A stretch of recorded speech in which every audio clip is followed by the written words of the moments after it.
Tuhan bersamamu. Inilah Injil suci menurut Santo Matius.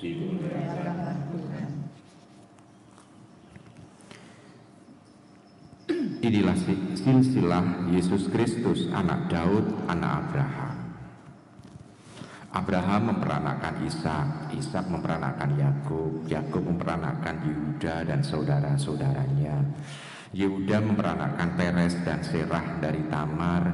Peres memperanakan Hesron, Hesron memperanakan Ram, Ram memperanakan Abinadab, Abinadab memperanakan Nahason, Nahason memperanakan Salmon, Salmon memperanakan Boas dari Rahab, Boas memperanakan Obed dari Rut, Obed memperanakan Isai, Isai memperanakan Raja Daud, Daud memperanakan Salomo dari istri Uria, Salomo memperanakan Rehabeam, Rehabeam memperanakan Abia, Abia memperanakan Asa, Asa memperanakan Yosafat, Yosafat memperanakan Yoram, Yoram memperanakan Uzia, Uzia memperanakan Yotam, Yotam memperanakan Ahaz, Ahaz memperanakan Hizkia, Hizkia memperanakan Manasye, Manasye memperanakan Amon, Amon memperanakan Yosia, Yosia memperanakan Yekonya dan saudara-saudaranya pada waktu pembuangan ke Babel. Sesudah pembuangan ke Babel, Yekonya memperanakan Sealtiel, Sealtiel memperanakan Zerubabel, Zerubabel memperanakan Abihud, Abihud memperanakan Elkayim, Eliakim, Eliakim memperanakan Azor, Azor memperanakan Sadok, Sadok memperanakan Akim, Akim memperanakan Eliud, Eliud memperanakan Eleazar, Eleazar memperanakan Matan, Matan memperanakan Yakub, Yakub memperanakan Yusuf, suami Maria, yang melahirkan Yesus yang disebut Kristus. Jadi seluruhnya ada 14 keturunan dari Abraham sampai Daud, 14 keturunan dari Daud sampai pembuangan Babel, dan 14 keturunan dari pembuangan ke Babel sampai Kristus. Demikianlah sabda Tuhan. Ibu bapak, saudara terkasih dalam Tuhan, capek untuk membaca bacaan Injil hari ini. 17 ayat isinya kata memperanakan. Kalau dihitung-hitung tadi kata memperanakan ada berapa? Nah, berarti bagian ending Injil kurang didengarkan. Ada 14 kali 3. Dari Abraham sampai Daud 14, Daud sampai Babel 14, dari Babel sampai Kristus 14, paling tidak 14 kali 3. Ibu bapak saudara terkasih, nama-nama yang disusun ini oleh Matius, tidak semuanya itu yang disebutkan adalah orang-orang suci. Tidak semuanya. Ada juga yang berdosa berat, tetapi kita bisa melihat, dan juga tidak semuanya nama-nama yang disebutkan ini asli Yehuda.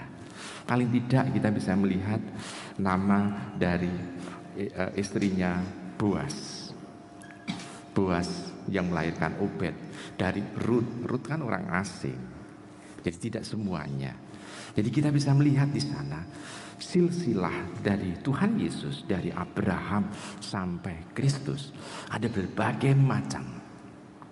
Tetapi yang jelas ada adalah penyelenggaraan Tuhan yang kiranya dianggap panjang sekali dari Abraham sampai Kristus. Abraham itu hidup sekitar tahun 1800 sebelum Masehi. Jadi ada panjang sekali, tapi kita bisa melihat di sana penyelenggaraan Tuhan pasti. Dan keselamatan itu terwujud. Dan yang mau diungkapkan dengan nama-nama itu adalah yang memang Sang Kristus Mesias itu, yang dianggap seolah-olah tidak ada keturunannya, tapi ternyata dia adalah memang dilahirkan untuk menjadi manusia. Dilahirkan untuk menjadi manusia supaya kita bisa mengenali dia. Tetapi bukan berarti bahwa nama-nama ini untuk memperjelas bahwa oh, yang kita sembah ini adalah manusia yang menjadi Tuhan, bukan.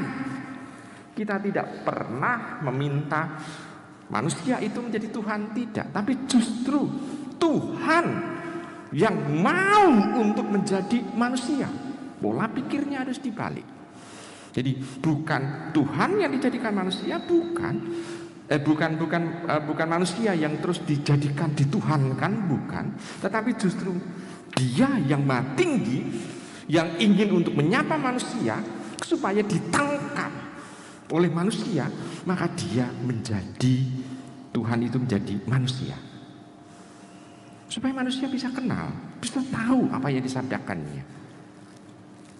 Dan yang Tuhan itu tidak menjadi benda mati, tapi menjadi pribadi, supaya tampak kehendaknya, niatnya, tindakannya, dan tentu saja sabdanya.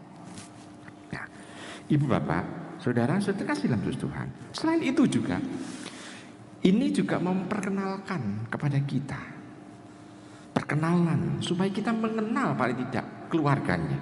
Paling tidak di bagian ending di sana diungkapkan Yusuf suami Maria. Ini keluarga inti dari Tuhan Yesus, yang di sana kita bisa melihat bagaimana Yusuf yang sebetulnya bukan ayah biologis dari Tuhan Yesus, tetapi dia rela untuk membesarkan Tuhan Yesus. Kualitas kepribadian Yusuf ini sungguh luar biasa. Kita bisa melihat begini, Ibu Bapak. Saya mau tanya dulu kepada panjenengan para bapak. Anda membesarkan anak itu seringkali anak kandung Anda sendiri seringkali kan merasa kewalahan. Seringkali merasa marah kalau anak itu membuat usil. Betul ya? Coba kita bayangkan Yusuf. Dia membesarkan yang bukan anak kandungnya semenjak anak itu lahir. Dan itu kualitas kepribadiannya sungguh luar biasa, karena dia mampu untuk menanamkan nilai-nilai yang indah dalam keluarganya. Selain itu juga kualitas Yusuf adalah dia mampu juga memperkenalkan Allah yang mengatur hidupnya kepada anak yang dia didik, yaitu kepada Yesus.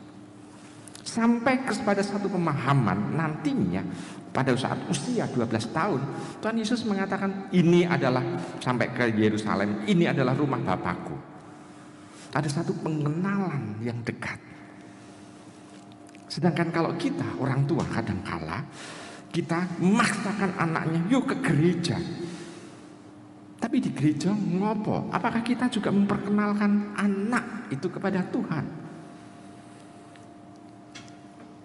Nah, Ibu Bapak, saudara-saudara kasih dalam Tuhan, kita bisa melihat di sana kualitas kepribadian itu sungguh-sungguh itu mau diperkenalkan kepada kita, supaya kita bisa mengenal, oh ternyata Tuhan Yesus yang pada saat usia mudanya itu sudah mempunyai kepribadian yang luar biasa ini, ternyata dididik tidak hanya oleh mereka yang suci, tetapi juga dari keturunan orang-orang yang mempunyai kelemahan, mempunyai keterbatasan, bahkan dosa. Maka bagi diri kita dalam perjuangan iman ini, kita juga seringkali memasuki suatu fase, tidak hanya fase yang membahagiakan, menggembirakan, tetapi juga fase duka cita, fase perjuangan dalam hidup ini. Dan kita diharapkan mampu untuk bisa tetap setia dalam penyelenggaraan Tuhan ini, supaya dalam ending hidup kita, dalam akhir hidup kita ini, kita bisa merasakan dan mengalami kemenangan. Kemenangan karena Tuhan sendiri itu yang bersatu dengan diri kita, membawa kita kepada keselamatan. Nah, Ibu Bapak, saudara-saudara kasih dalam Tuhan, semoga fase-fase hidup kita ini pun juga menjadi suatu fase penyelenggaraan ilahi yang kita tangkap, sekaligus menjadi pendewasaan dalam hidup kita. Tidak hanya hidup di dunia ini, tapi juga terutama dalam hidup beriman yang mengarahkan kita menuju kepada keselamatan kekal. Amin.